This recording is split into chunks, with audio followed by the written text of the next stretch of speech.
Welcome to the Islamic Center of Washington, D.C. First conceived during World War II, the Islamic Center primarily serves as a mosque for the entire Muslim community in the DMV. President Eisenhower spoke at its dedication in 1957, and at the time it was the largest mosque in the Western Hemisphere. It is hosting an international bazaar on its grounds today, and we will be there. Not only will we peruse the food and market stalls of various Muslim countries, but we will also explore its sacred prayer hall inside. And let's not forget about the architectural wonder of the building itself, made even more majestic with its row of flags of Muslim countries lining the entrance. If you're in the market for handicrafts, jewelry, spices, exotic food, books, rugs, or maybe something else, then grab your cash and meet me at the gates.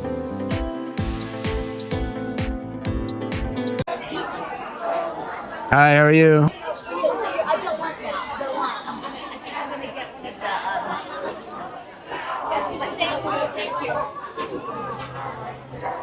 Wow, this is great over here. Very, very cool.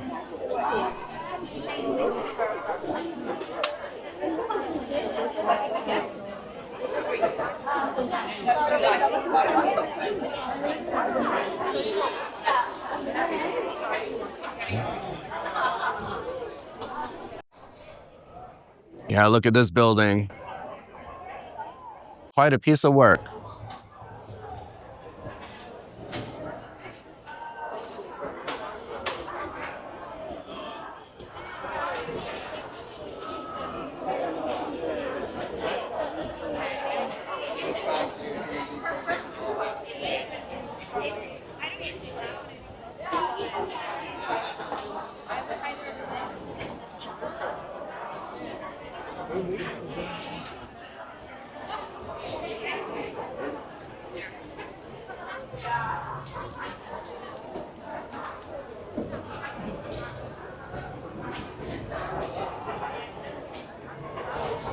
There's a little more back here.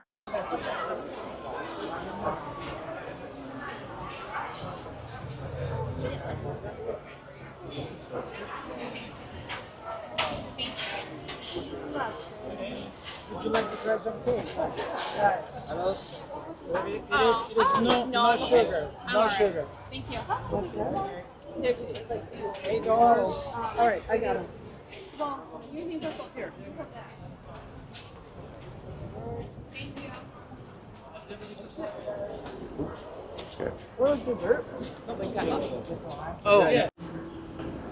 And I'll show you these flags here. We do have a little bit of a breeze. This is actually the Malaysian flag. It looks very similar to the American flag.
So if you saw part one, you saw me talking to the people working at the Palestine booth, and you may have seen a shot of some stuff on the table.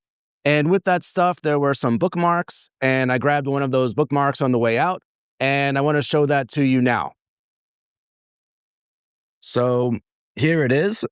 And what's really cool about this bookmark is the pattern on it, because this is the pattern of the Palestinian Keffiyeh. Now, the Keffiyeh is something I'm sure you've seen before. This is a garment that is worn on the head, and sometimes it's worn sort of like a scarf. But going back 100 years or more, back to the Ottoman Empire, Keffiyehs were just plain white, and they were used by rural farmers to protect themselves from the sun. But fast forward now to today, and they're used by just about everyone, whether they're urban or rural, and they've developed patterns. So what you see here in this bookmark is the traditional pattern, and I'm going to describe that to you now. This whole crisscross pattern here, this represents the sea because this is like a fishnet, and it shows the Palestinians' connection to the sea. And then to the left, this is in the shape of olive leaves, and this is to show the Palestinians' connection to the land. And specifically, if you see here the black part, if you take a look at one of these sections where it may look kind of like a bird with two wings coming out, these would be two olive tree leaves, and there would be a branch in the middle. So if you imagined a branch running from top to bottom in between them, that would be like olive tree leaves on a branch. And then to the left and right, you see these kind of bold black lines, and these represent the historical trade routes. So going back to the Silk Road era and other trade routes, if you look at Palestine on a map, you'll see that it is right where Africa, Asia, and Europe meet. So it's kind of right in the middle of all three of them. So all the trade routes ran through Palestine, and it was very important. So this is what you see on the traditional pattern of a keffiyeh. And right now it is on this bookmark. And on the back, this is the bookstore that was giving these bookmarks out, sponsoring it, Middle East Books. And there's all their information there. Since we're on the subject of keffiyehs, I just wanted to show you one of my own personal keffiyehs and tell you the story about how I got it. So back in fall 2023 and also winter 2024, I was traveling around South America, and I really wanted to get a keffiyeh, but South America is not really the best place to find one. But then when I got to Chile, I was in Santiago, Chile, which happens to have the largest Palestinian population in the world outside of the Middle East. And I went to the area that is basically Little Palestine, and I was able to find a shop that sold them. And I got this one and also another one. And as you can see, the pattern on it is not what I just described to you. This is not the traditional pattern. In fact, this is a basic kind of checkered pattern. So it's not traditional in that sense, but it is very common. You do see this around a lot. And keffiyehs these days, they come in all kinds of different colors. Olive is probably the second most common color. And then there's red, so there'll be olive and black and red and white and some other combinations you'll find. So yeah, that's what's going on with the keffiyehs. And then when I was in Santiago, Chile, that is where you get the plane to go to Easter Island. And I went to Easter Island and I brought my keffiyeh with me. And I wondered to myself, am I the first person to ever bring a keffiyeh to Easter Island? And shortly after I asked myself that question, I saw somebody there wearing a keffiyeh. And I realized that the answer was no. And what I did was I attached this to my bag. If you've seen in my videos, I have this kind of over-the-shoulder bag. It has one strap. So I would tie it to my bag so it was covering that one strap, and I'd wear it around. So that's the story of my own personal keffiyeh.